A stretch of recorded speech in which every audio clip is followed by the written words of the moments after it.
নমস্কাৰ বন্ধু বান্ধৱীসকল, এইটো ভিডিঅ' মোৰ হ'ল 1 জানুৱাৰী 2022 চনৰ 1 তাৰিখে অলপ ফুৰিব মন যায় নতুন বছৰ বুলি। সেয়ে মই ওলাই আহিলোঁ ৰাণী কপিলীলৈ। ৰাণী কপিলী হ'ল মোৰ ঘৰৰ পৰা আধা ঘণ্টা ৰাস্তা। ফাইনেলি আমি আহি এতিয়া এইটো ৰাণী কপিলীৰ গেটটো পালোঁ। ৰাণী কপিলী আৰু গণেশ মন্দিৰ ভিতৰত আছে।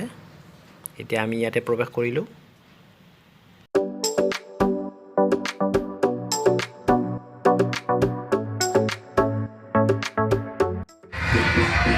বৰ্তমান উপস্থিত আছোঁ মই এতিয়া কপিলী পিকনিক স্পটত, ৰাণী কপিলী পিকনিক স্পট।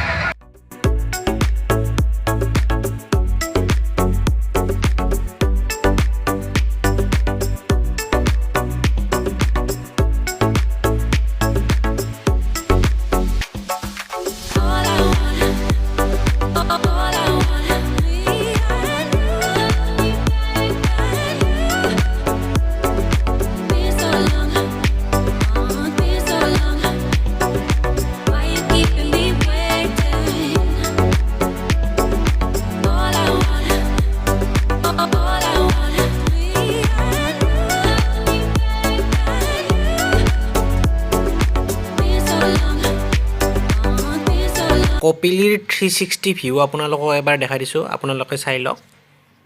বহুত ধুনীয়া হয় পৰিৱেশটো।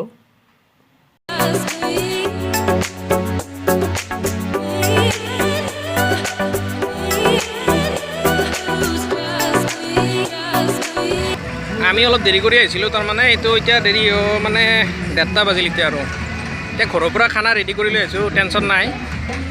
এতিয়া কেৱল অলপ এটা নিজৰা আছে আগত, সেইটো চাই লওঁ। মানুহ বহুত, একদম মানুহ বহুত ধুনীয়াৰ মানুহ, একদম মানুহে মানুহ। এইবাৰ এটা কি ছিষ্টেম ভাল লাগিছে, মানে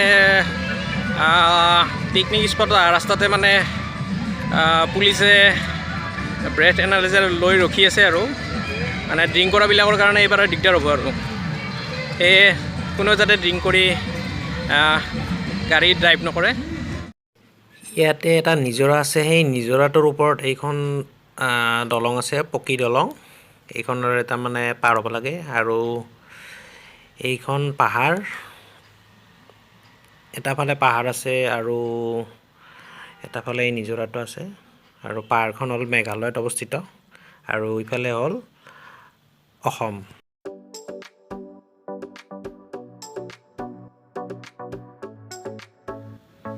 মোৰ বেক চাইডত আপোনালোকে দেখিবলৈ পাইছে এইটো কপিলী নিজৰাটো।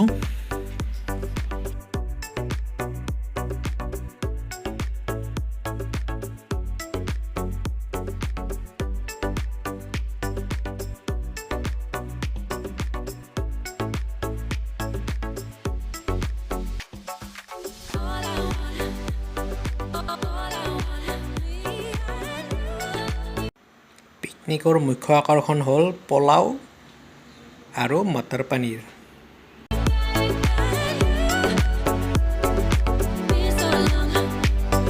এনেকৈ প্ৰকৃতিৰ মাজত এসাঁজ খালোঁ নতুন বছৰ বুলি।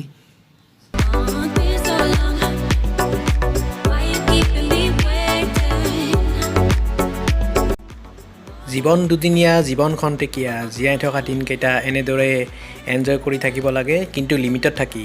সদশেষত মোৰ ভিডিঅ'টো যদি চাই ভাল পালে তেনেহ'লে লাইক, কমেণ্ট, শ্বেয়াৰ এণ্ড চেনেলটো ছাবস্ক্ৰাইব কৰিব নাপাহৰিব। ধন্যবাদ।